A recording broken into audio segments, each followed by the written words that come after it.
Welcome, dear viewer. Today's broadcast will not be a feature of the original series, but a spin-off of the original series. However, I will recommend to watch at least 2 or 3 episodes of the original series to get the most enhanced experience. With that being said, enjoy. In 2016, on the outskirts of Tokyo, lies a warm and heartful diner owned by an older woman known as the Heisei Northern Mom. With only her husband and a part-time employee, they have managed to keep this busy old diner running. Despite their specialization in gourmet fare, Kokoro, the owner of the restaurant, also works as a life advisor. But some kind of tragedy from the past seems to linger on the walls of this old diner and cast a shadow on each individual. Whatever the crew captured back then was condemned, banned from broadcast, and hidden from the public. This is Banned from Broadcast 7, The Second Answer.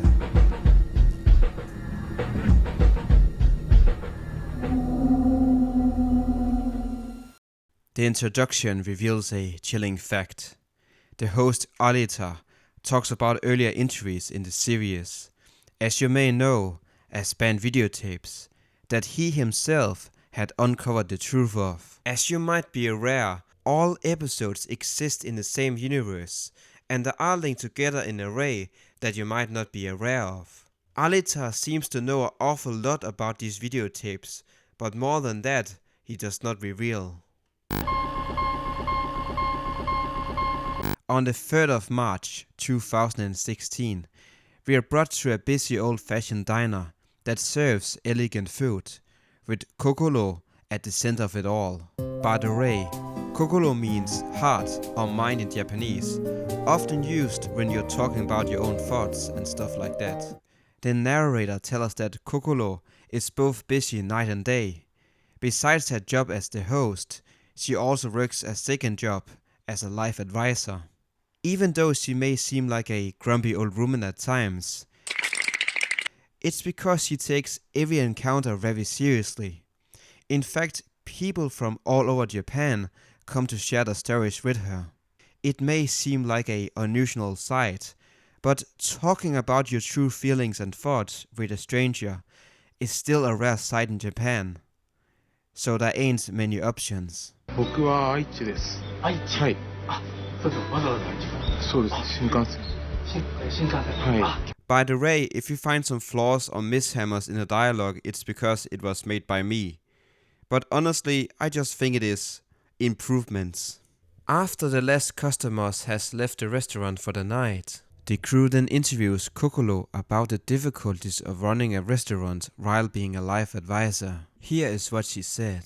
It's not like I did something great, like saving someone's life or anything. It's just the kind of person I am, you know. When someone relies on me, I can't just ignore them. So I just want you to feel at home.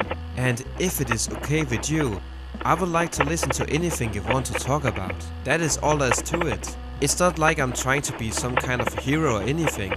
Really, I mean it. With permission from Kokoro, the crew was able to listen on the conversations, although they don't really have a history of caring about permission. And ma'am, trust me, you just have a little bit of poop in your colon. The first person seeks help after he was fired from his job, and he struggles to figure out how to tell his wife. The second person is a housewife who has lost all attraction to her husband. Kokoro suggests that she should try to find at least one good point about him and start from there. Eventually, the woman does find a couple of good points. The third person is a truck driver named Toko. He has fallen in love with a younger man from his work, but he fears if he confesses his feelings, he will lose his job. Even worse, the younger man shows no signs of attraction according to Toko. So Kokoro suggests that he should keep his precious feelings to himself until he meets someone who feels the same. 一つじゃないからさ。でもその気持ちってすごくいいと思うよ。なんかいいもん目が。本当に。We then see the diner bustling with life once again. Most customers are Japanese, but there are also a few foreign regular customers. One of them is Kruan from Indonesia. 日本に来られてどれぐらいですか？一昨年だから2014年の春です。このお店にはよく来るんですか？はい。そうですね。工場の近くあるのでよく来ます。はい。ここにはインドネシア料理もあり、難しい国境の料理が味わえるので、とっても嬉しいです。The crew then interviews the part-time worker Hinako. When did you start working here? I have been here for around 2 years. I'm really grateful for this place. I came from the countryside and I received a lot of help. But before I came here, my parents died. I was very sad. But Kokolo was very helpful. The path of interview continues as Kokolo opens the door for new customers to share their stories. This time, however, it is more urgent. A Filipino woman named Faye speaks her concerns about her boyfriend. ガブリエルは日本を憎んでいます。日本人に騙されて日本人を殺したいって言ってます。警察にも言ったが、全然助けてくれない。Kokolo invites her to stay at the diner for the time being to ensure her safety. In the next scene, Kokolo heads out without any explanation and walks for a while until she stops in front of her apartment and waits for about 40 minutes.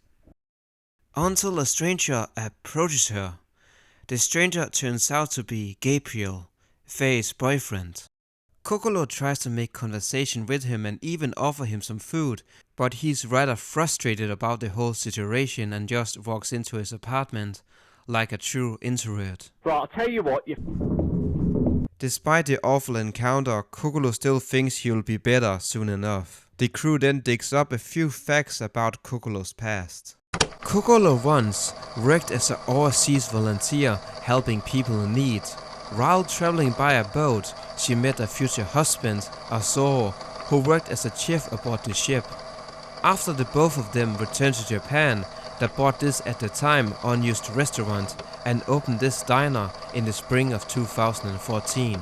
However, this place had long been known as the Cursed Restaurant. For many years, tragedy followed it. The busy road in front of the diner caused many customers to be hit by cars over the years. At one point, a truck even burst through the building during business hours. Part-time workers had been known for stealing money from the cash register, and the previous owner had committed suicide inside the restaurant. こういう話聞くと、このお店買うのためらわったりしませんか？いやもう全然何しろね安かったんですよ物件が。なんで全然気にしなかったですね。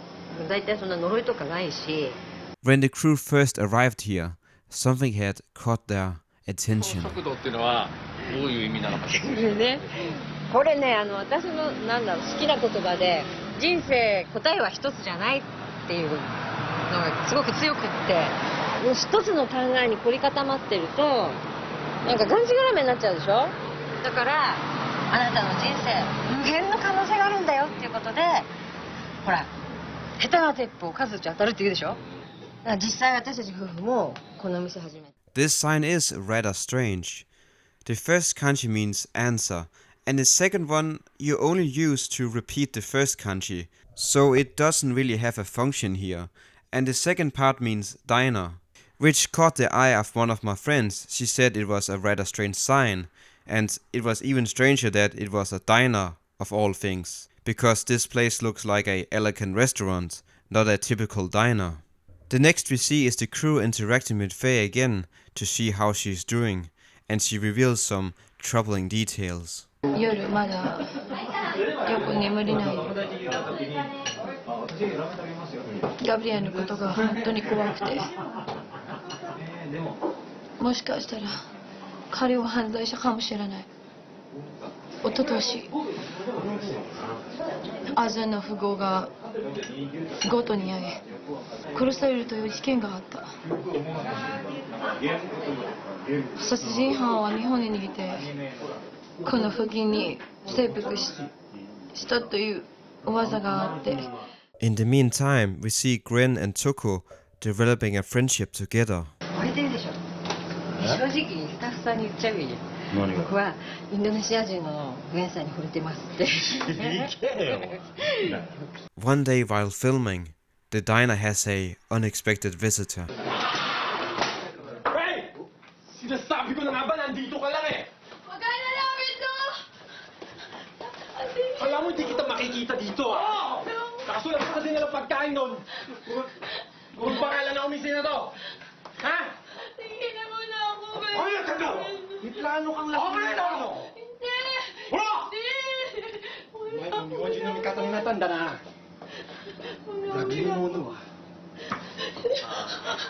Kiyaro. Kurose! Kurose yaro! Mahal na ba? Yonjin mo! Yonjin mikata natta yatsu mo! Minna kurose yaro!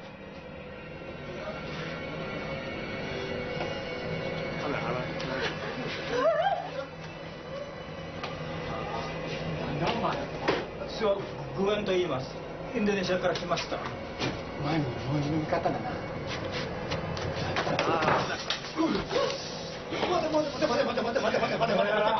クロスよ！やめろよ！徳さん、危ないからやめて！てめえ、俺のそばでおかしなまでしてんじゃねえよ、こらKokolo tries to speak some sense into Gabriel, and despite that he made death threats to everyone around, she still tells him that everyone is on his side and just want to help him. But Gabriel seems rather confused about the whole situation and just leaves, half frustrated and confused. As a viewer, you're probably left with the feeling that something was not right about this situation. Despite the shock, everyone seems to be okay. Gwen is baffled by Gabriel's words and his hatred towards the Japanese people. Gwen tells the crew that he is rather grateful for their hospitality and declares he will stand to protect it. The next day, all things seems to be back in order, but then Kokolo and the others look out the window. The narrator tells us that since the day he visited the restaurant for the first time, he has kept coming back, but he just stands there for multiple hours and never tries to enter. In the meantime, Kokolo tries to hide Faye in order to protect her, and this is followed up by another interview. I'm really scared Gabriel might be a murderer. The rich man Gabriel might have killed was apparently a very ambitious person. I heard that his family and 3 of his excellent subordinates are trying to secretly assassinate the killer. Something terrifying might happen.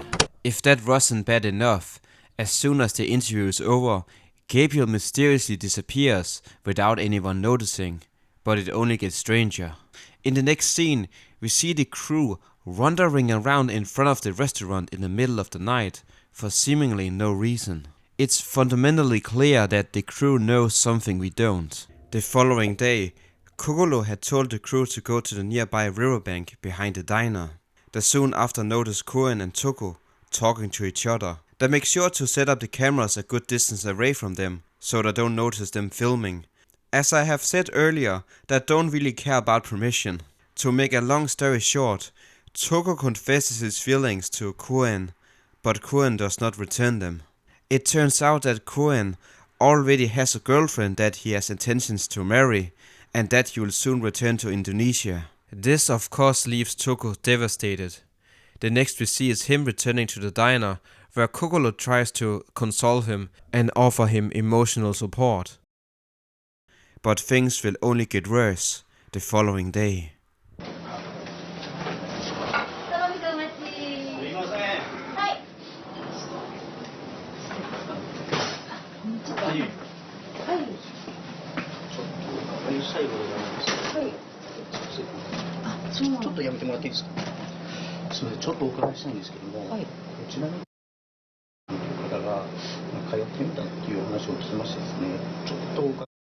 From the police report, the crew found out that a regular customer had been killed the night prior.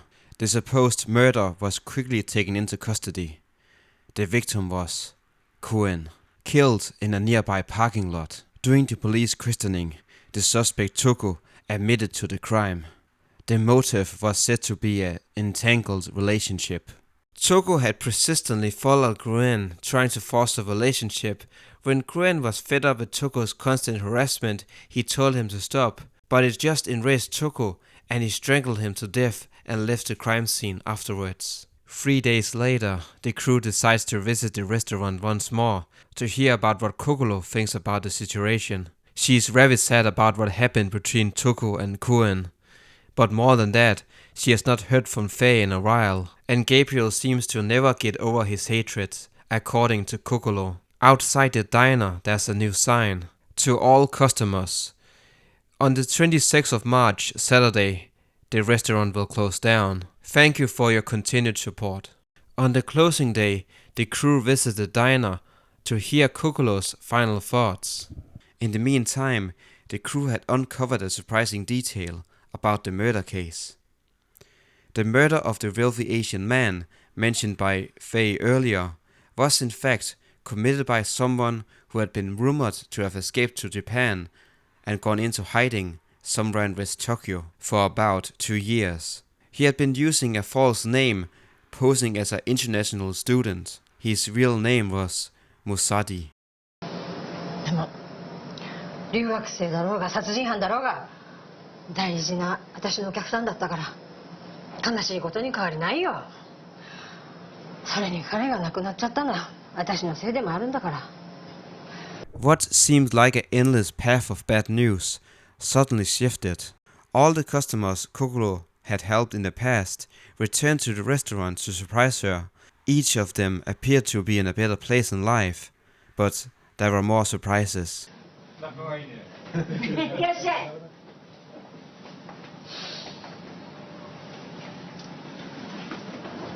あなたに話があってきた。なんだい。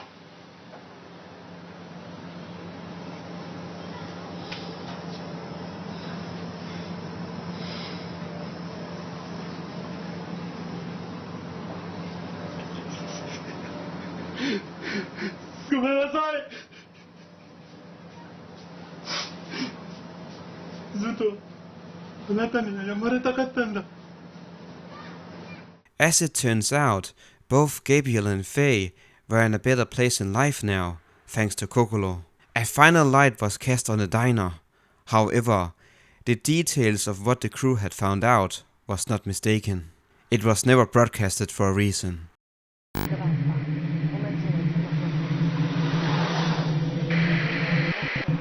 终于，这样就全部都结束了。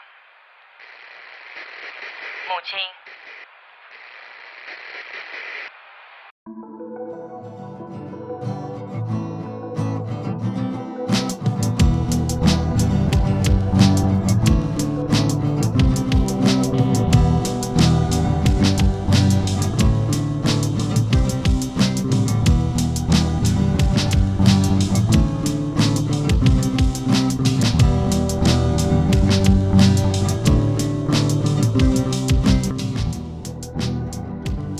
First, it may seem like the diner itself draws in broken people and amplifies their darkness, like a magnet of misfortune. The diner itself did have a troublesome history. You may think the murder itself was enough to get it banned, but that doesn't cut the cake. So what has been hiding in the shadows all this time? See, the crew had already from the beginning noticed that something was not right. The fact that 3 people, one being only a part-time employee, can run a busy restaurant like this all by themselves, while Kokolo even has time to work a second job as a free console for people, and even letting people live there without any cost. Something the crew found to be abnormal, and therefore they kept asking Kokolo about how she was able to run 2 things at once, and her reason to be so helpful even when things doesn't go her way. When they were not satisfied with the answers, they kept digging about her background, and I did find something interesting. See, the girl on the left side is Hinako. This is a problem because she previously implied that she met her after the restaurant had opened. But this picture contradicts that statement. But why is that? See, in the spring of 2014, according to Kokolo, the diner opened around that time, which was around the same time that the wealthy family got killed, that we partly learned from Faye. The first person to mention this date is Gruen when he talks about how long he has been in Japan. We know now that he was hiding behind his real name, Musadi, and pretended to be a student. What you might have missed, however, is that Hinako's family died around 2014. She told us that she has been here for around 2 years after her family died, which puts a certain scene into question. When Gabriel confronts Faye, Kokolo's husband secretly hands over his knife to Gabriel to kill off Faye, to perhaps kill the only person who might have a suspicion of Gruen's true identity. I mean, Kokolo did mention that even after he was confirmed to be the murderer of the wealthy family, she still talked about him as a great customer that she was going to miss. Perhaps he was the link to the success of the diner. In the end, it did close down afterwards, but after further inspection of the footage, that really isn't the case. The family that Musadi killed is Hinako's family. As you might have guessed earlier, this sign does have a importance. The second answer is a reference to the true origin of the diner. The reason why Kokolo works as a free life advisor is because she is recruiting members of a secret assassin plan. And actually, Kokolo directly tells her plan to the crew. It's just hidden behind the meaning of the sign. What first may seem like an attempt to kill Faye is in fact an attempt to kill Gruen. See, Gruen is not trying to save Hinako. Hinako is holding him in front of her. And even Kokolo tries to stop Toko to not interfere their plans. The failure of the plan is what Hinako has a reaction to here. When that plan failed, they tried to use Toko to take out Gruen, which does work after they have made Toko drunk on sake, at least to the point where he does not think rationally. But what about the family's subordinates that Faye talk about? Well, if you haven't noticed, Aso, Kokolo's husband, seems to change face and age ever so slightly. The 3 men in this picture are the subordinates. I'm not entirely sure if Kokolo is the mother of Hinako. It's uncertain, but it is Hinako you hear on this phone call. However, the final needle in the coffin is the menu above Gruen. Now, I didn't figure out this myself, so thank you to this YouTube comment. It says, take each letter of the beginning of the menu with proper segmentation and convert to hiragana or romanji. Gusen no yosote ansasu seyo. Feign coincidence and assassinate. Referring to the origin of the diner and the reason why Kokolo helped people without really having a reason to it, other than an infinite amount of goodwill, as I suggested earlier, was too good to be true. The real puppet master behind this whole ideal seems to be Hinako. She's always watching from the background, and she's the one to act so aggressively when things do not seem to go right. This may be a conclusion of this mystery, but a bigger mystery lies ahead, and more questions unanswered. The reveal of Alita. The fact of the matter is, this crew that had recorded this episode is not new to the series. The crew were responsible of covering the first act of the Cursed Large Family, and later on, a story about a strange neighbor and a troubled family. Which means this crew might be hired by some agency to turn these horror stories into entertainment. Whatever it turns out to be in the end, I attempt to cover the real truth of the entire series And this may give us a better understanding on what really happened in the Large Family series. With that being said, I hope you enjoyed this video. Please like it and do the comments, and see you around.